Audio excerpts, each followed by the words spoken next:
우리 그리스도인들은 성령님의 내주하심으로 우리 몸의 쓰임이 바뀌게 되었습니다.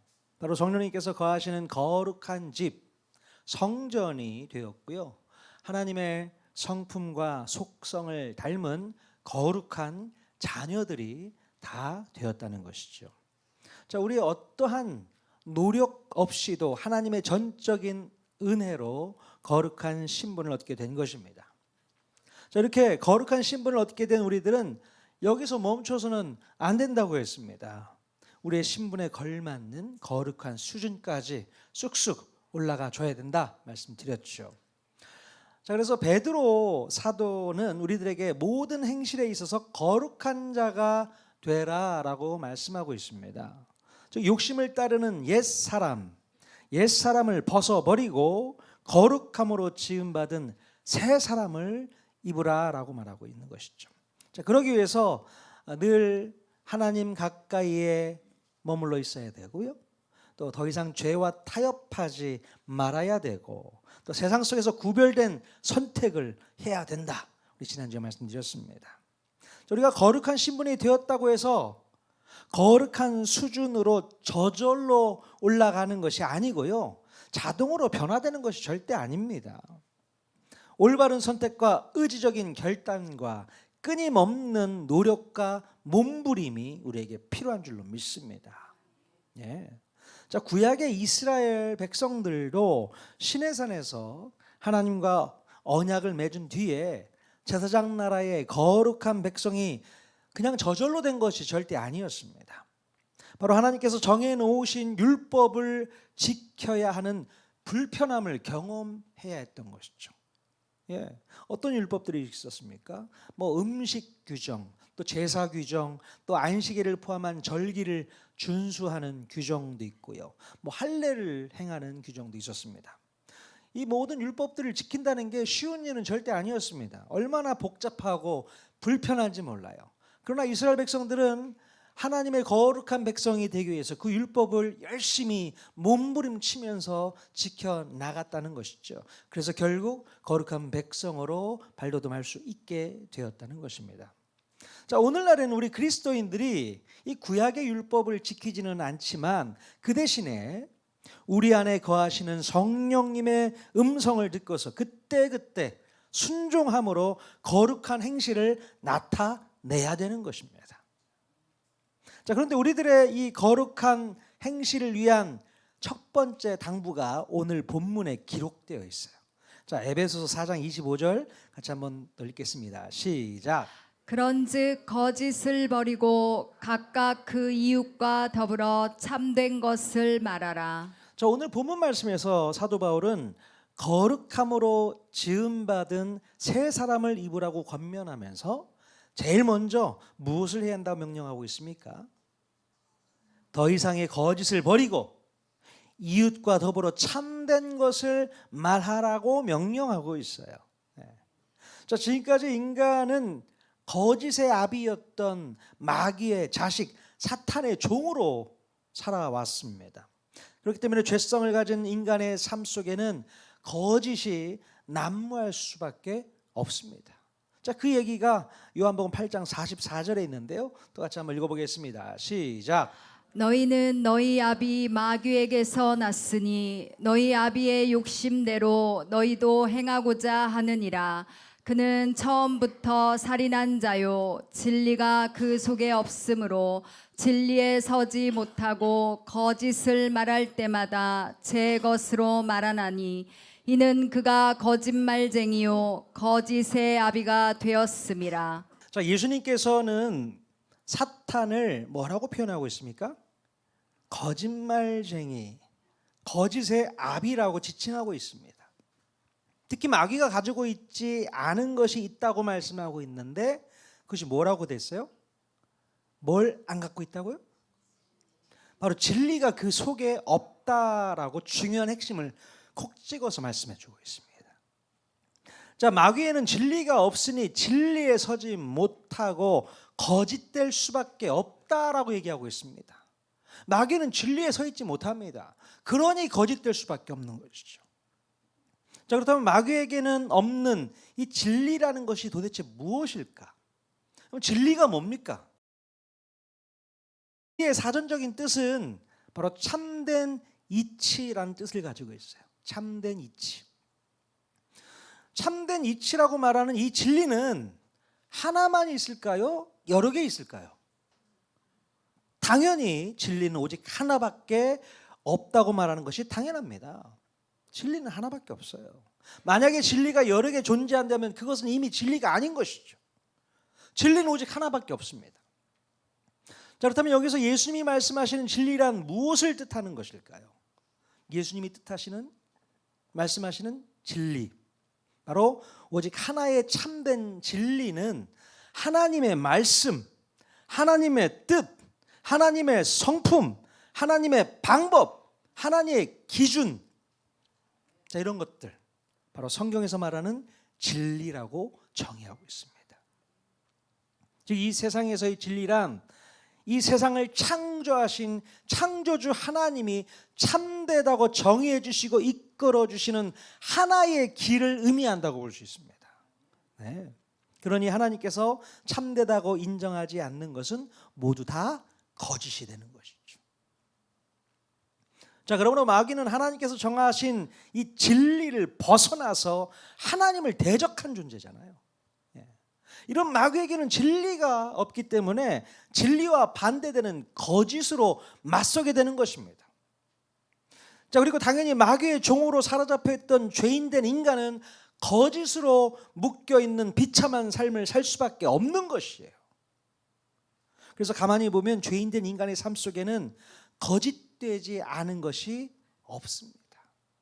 여러분의 삶을 한번 돌아보십시오. 인간의 삶을 돌아보시면 거짓되지 않은 것이 별로 없어요. 거짓의 아비의 자녀답게 거짓으로 점철된 사슬에 꽁꽁 묶여서 고통을 겪고 와 있다는 것입니다. 예수 믿기 전까지.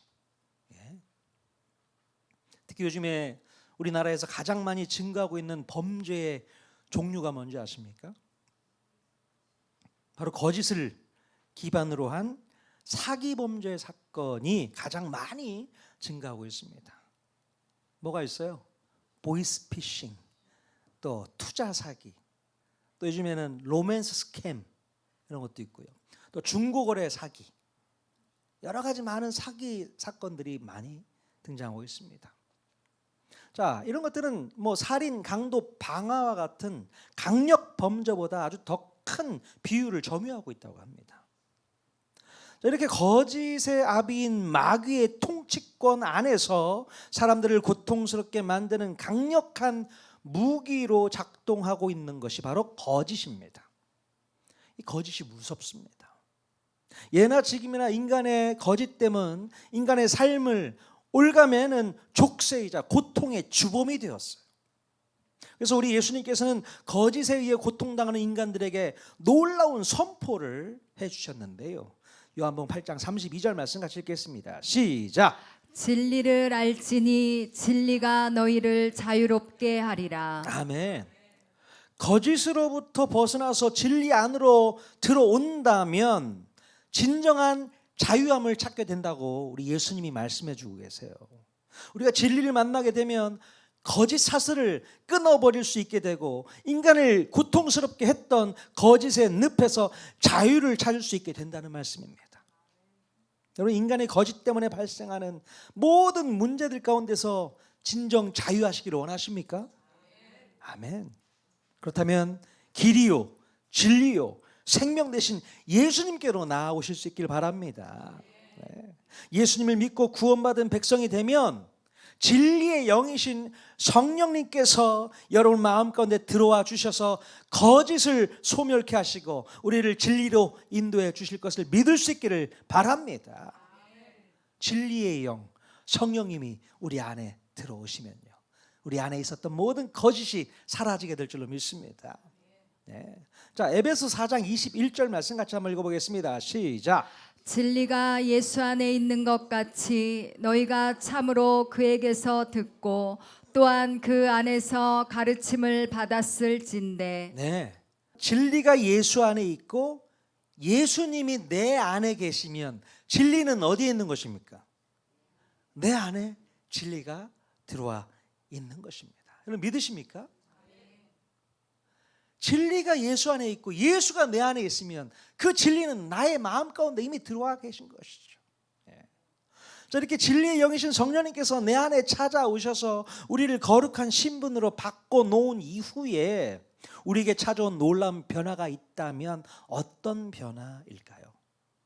바로 거짓의 아비로부터 풀려난 뒤에 진리의 영으로 오신 성령님께서는 지금까지 찌들어 있었던 거짓을 버리게 하고 진실한 모습으로 변화시켜 주신다는 것입니다.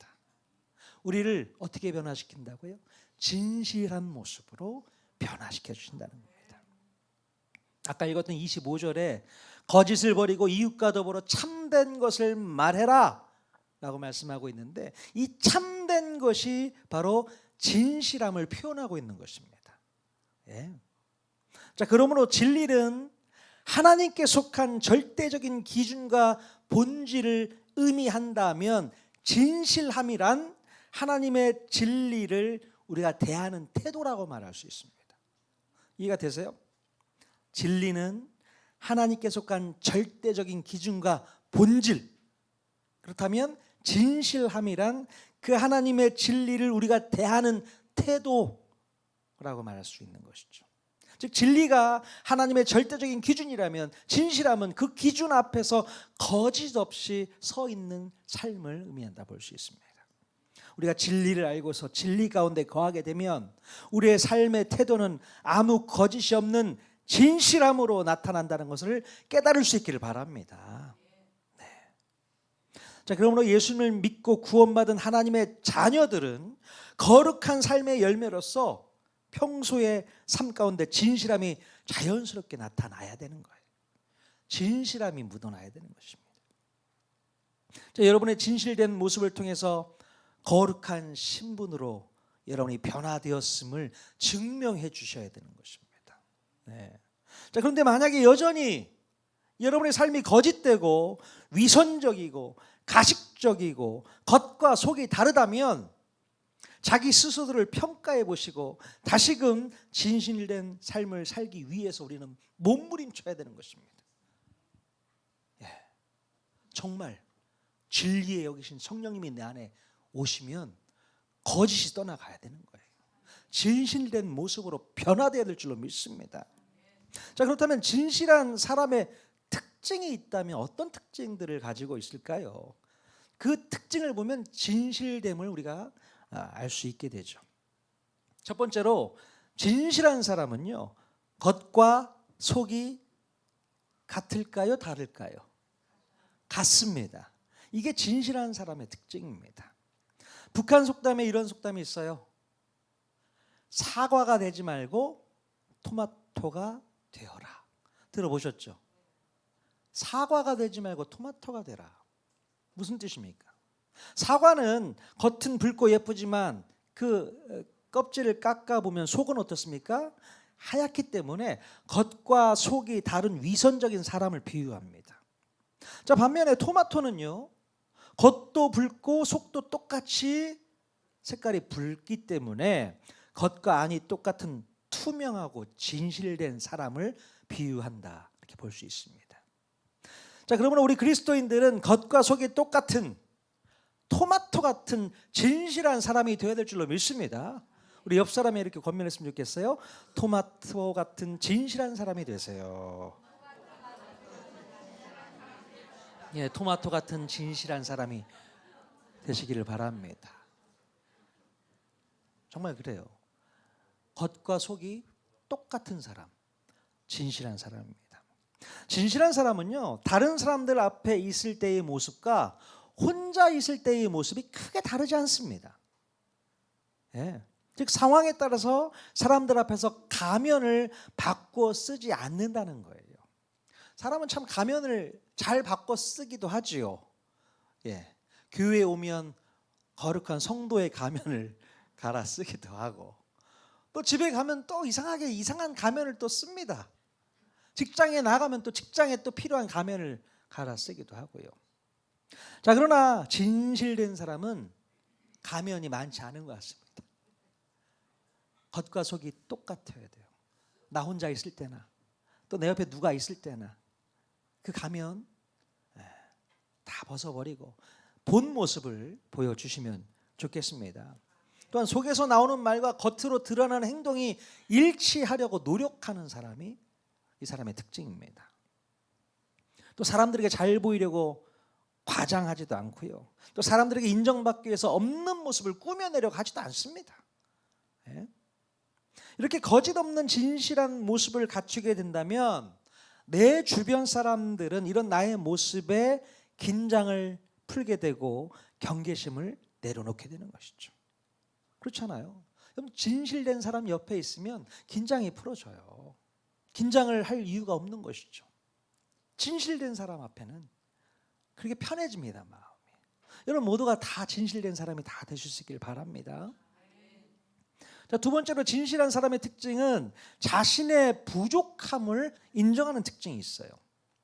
자, 뭔가 실수를 했을 때의 변명보다는 자신의 실수를 솔직히 인정하게 됩니다.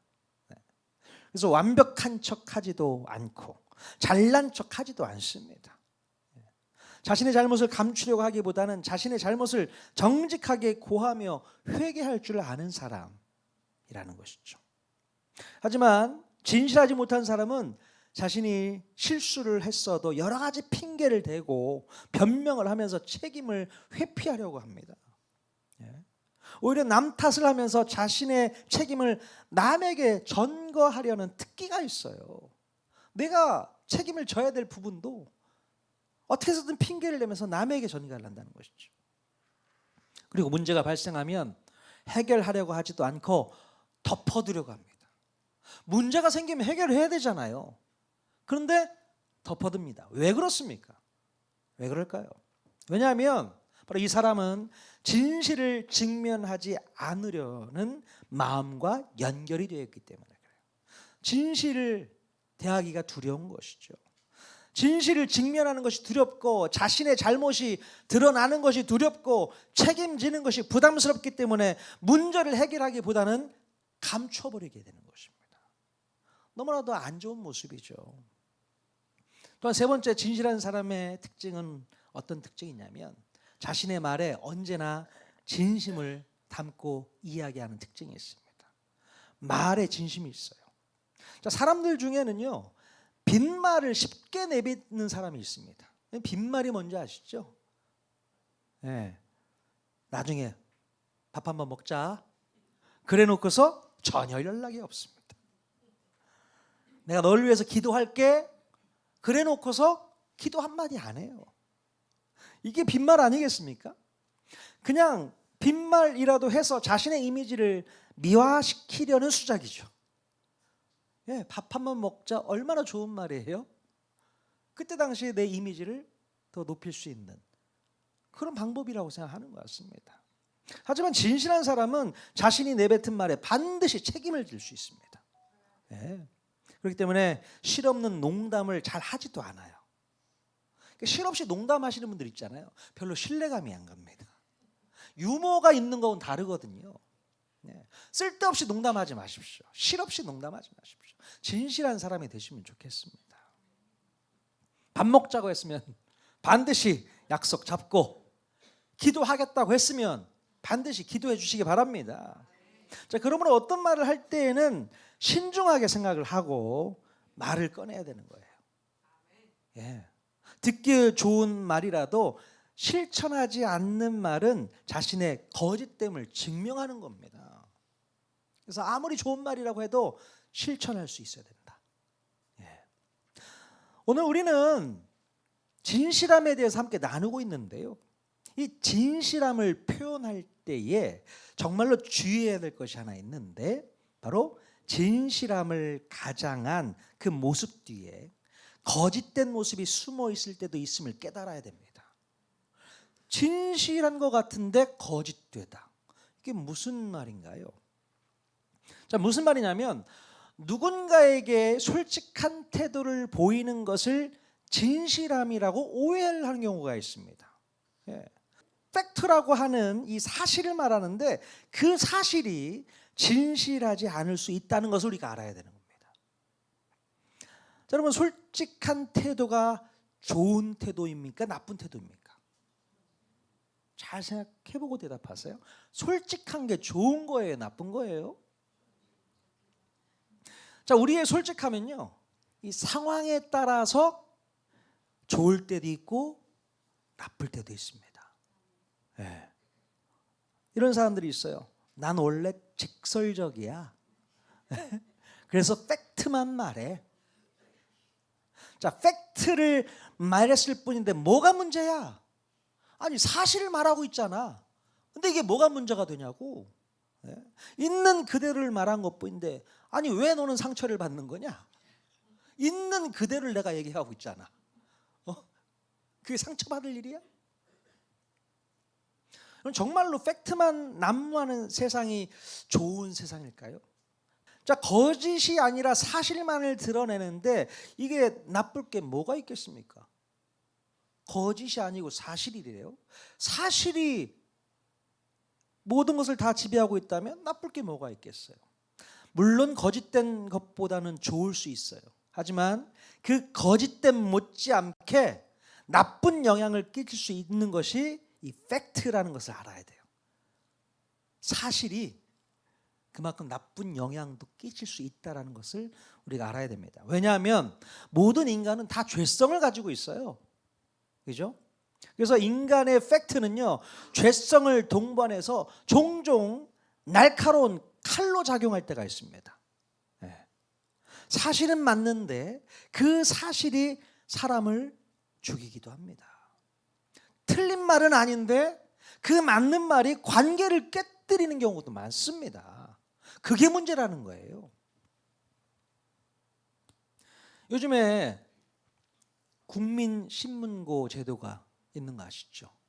그래서 여러 가지 문제가 있거나 어려움이 있으면 이제 게시판에 올려서 그 문제를 해결하는 좋은 제도인 것 같습니다.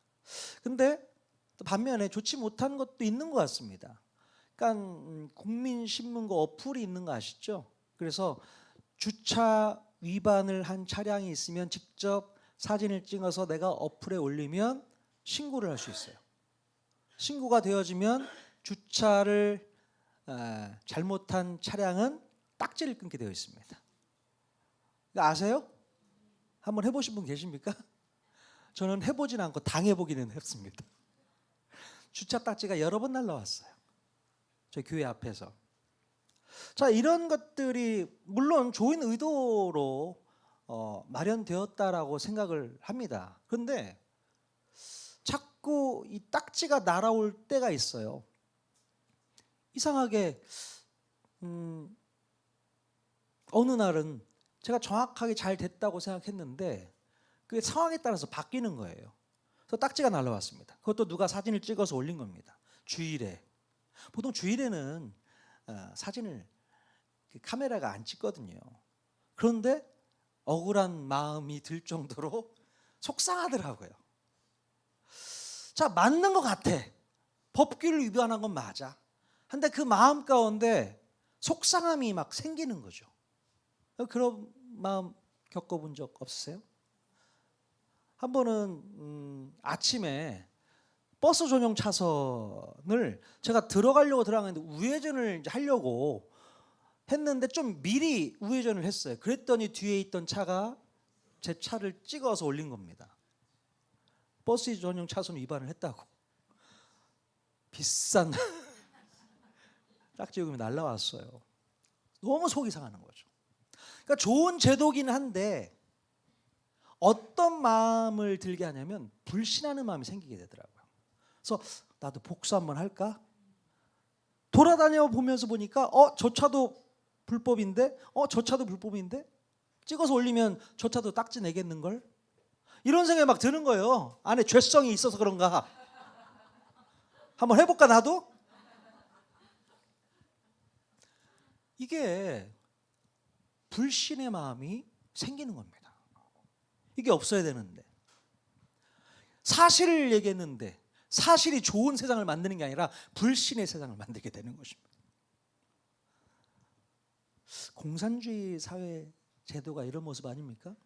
서로 신고하고, 신고하는 거예요. 나쁜 모습 보면 신고하고. 그러면서 불신을 조장하게 되는 거죠. 안타까운 생각이 들었습니다. 자, 그래서 오늘 성경은 사실을 말할 때에 반드시 동반되어야 될 마음이 있다고 가르치고 있습니다. 과연 그것이 뭘까요? 에베소서 4장 15절 말씀 같이 읽겠습니다. 시작. 오직 사랑 안에서 참된 것을 하여 범사에 그에게까지 자랄지라. 참된 것, 즉 진실한 행동을 할 때는 반드시 뭐 안에서? 사랑 안에서 해야 한다 가르치고 있습니다. 사랑 안에서 해야 된다. 여러분, 진실함은 사실이라고 해서 그냥 생각나는 대로 말하는 것이 아닙니다. 많은 사람들이 사실이라는 미명하에 포장 없이 말을 막 던지는 경우가 있어요. 사실이잖아. 또는 상대방의 약점을 직설적으로 말하거나 잘못된 행동을 지적해내면서 자기 스스로를 솔직한 사람이라고 착각합니다. 아니, 솔직하게 정확한 말을 한 것뿐이잖아. 근데 뭐가 잘못된 거야? 뭐가 잘못된 겁니까?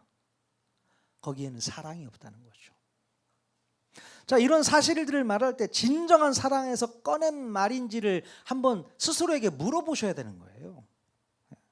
만약에 사랑이 묻어 있지 않고 사랑이 동반되어 있지 않은 팩트는 진실이 아니라는 겁니다. 그건 진실이 아니다.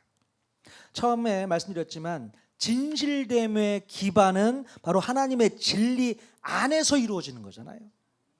근데 하나님의 진리 가운데는 하나님의 사랑이 많은 지분을 차지하고 있어요. 그런데 만약에 사랑의 마음이 담겨 있지 않은 사실 표현이라면 그것은 진실된 행동이라고 말할 수 없는 것입니다. 겉모습은 진실 같지만 실상은 사랑이 빠져버린 거짓에 불과하다라는 거죠. 이게 문제입니다. 자, 잠언 12장 18절 말씀 같이 한번 읽어보겠습니다. 시작. 칼로 찌름같이 함부로 말하는 자가 있거니와 지혜로운 자의 혀는 양약과 같으니라.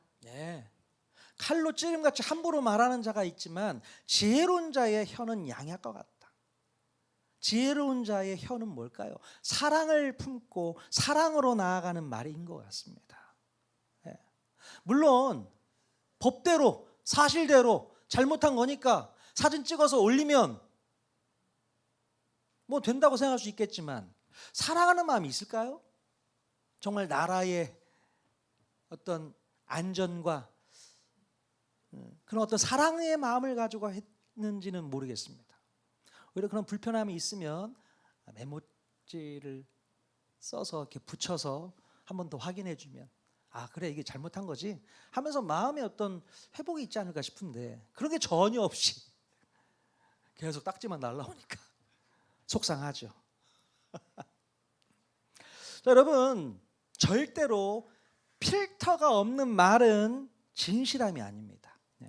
그것이 아무리 사실이고 바른 말이라고 해도 우리의 죄성이 걸러지지 않았다면, 우리의 사랑이 포함되어 있지 않았다면 남을 죽이고 정죄하는 말밖에 되지는 않는다는 겁니다. 자, 왜냐하면 하나님의 진리는 언제나 남을 죽이고 정죄하는 방향이 아니라 사람을 살리고 회복시키고 치유하는 방향으로 흐르고 있기 때문에 그렇습니다. 하나님의 진리는 그렇다는 거예요. 하나님은 우리에게 하고 싶은 말을 하라고 말씀하지 않으셨어요. 하고 싶은 말씀 다 해, 그렇게 말씀하지 않으셨어요. 오히려 그 말이 사람을 살리는가 죽이는가를 먼저 보게 하시는 겁니다. 그래서 사랑의 필터가 없다면 때로는 입을 닫는 것이 더 진실한 행동일 수 있다라고 믿습니다. 사랑의 필터가 장착되지 않았다 생각되어진다면 그냥 입 다물고 계세요. 말을 꺼내는 순간 진실함이 사라지는 겁니다. 반대로 내 입에, 내 마음에 사랑의 필터가 있다, 사랑하는 마음으로 그 얘기를 진심으로 한다면 그때는 괜찮습니다. 진실함이 묻어나기 때문에 상대방도 알 겁니다. 여러분, 팩트만 존재하는 세상은 결코 건강한 세상이 아닙니다. 자, 에베소 4장 29절 말씀 같이 한번 읽어보겠습니다. 시작.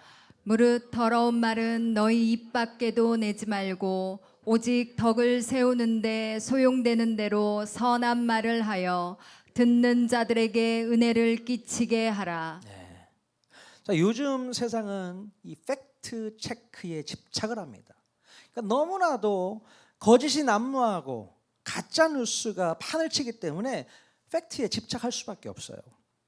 하지만 성경은 단순한 팩트의 전달보다 덕을 세우고 있는지에 방점을 두고 있습니다.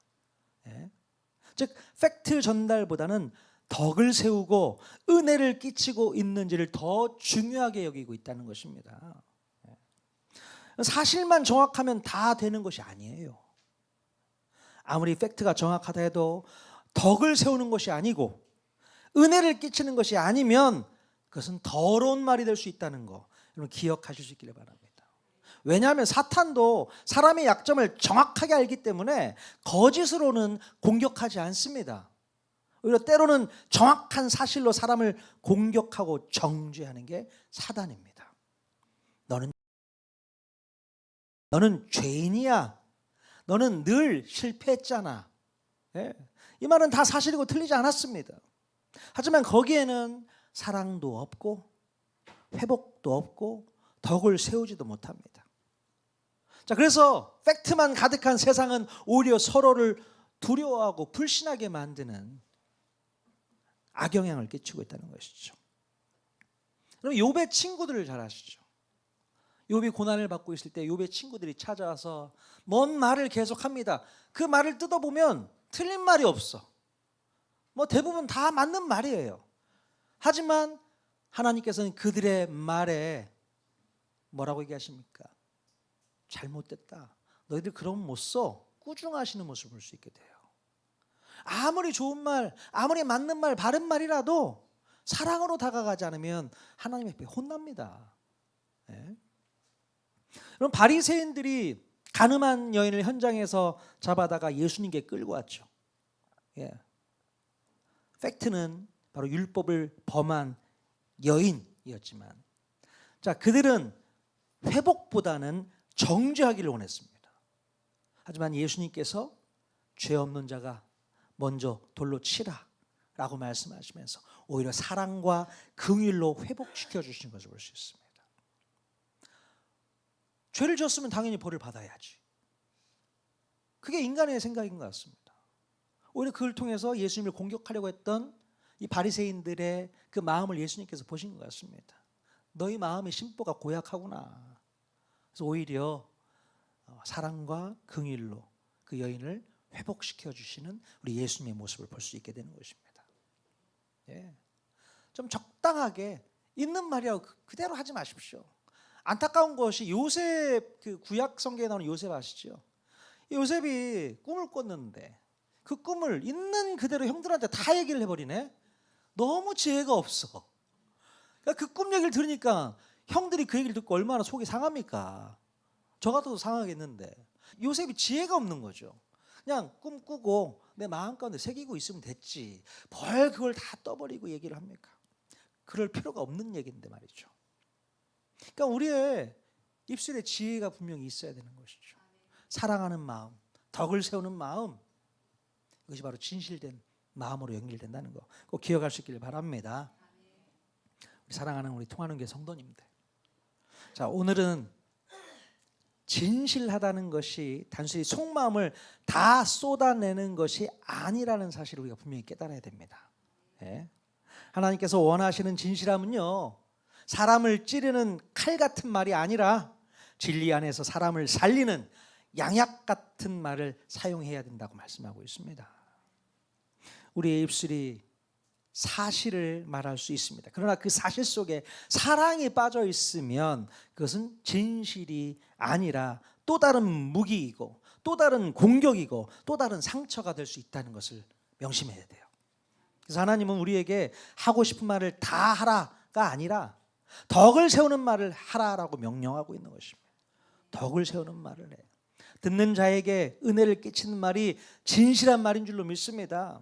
물론 듣는 사람이 아프게 느꼈더라도 진심 어린 사랑이 포함되어 있다면 진실된 말이다라고 저는 생각을 합니다. 예. 하나님께서 오늘 우리에게 요구하시는 진실됨은 바로 성령 안에서 걸러진 진실, 사람을 살리고 회복시키는 진실, 은혜를 끼치는 진실이라고 저는 믿습니다. 그러면 우리는 스스로에게 한번 질문해 봐야 되는 것이죠. 이 말이 맞는 말인가? 이전에 이 말이 사람을 살리는가? 이 말 속에 사랑이 있는가? 이 말 속에 회복이 있는가? 그거부터 생각하고 말을 하시면 어떨까 싶어요. 진리를 따르는 진실함은 절대로 칼이 되어서는 안 됩니다. 진실은 생명이 되어야 되는 거예요. 사람을 살리고 치유하는 놀라운 역사가 나타나야 되는 것입니다. 왜냐하면 예수님의 진리는 언제나 사람을 살려냈기 때문에 그렇거든요. 그 진리를 본받아야 되는 거예요. 그러면 우리의 진실함도 사람을 살리고 회복하는 데 쓰여지기를 간절히 축원드립니다.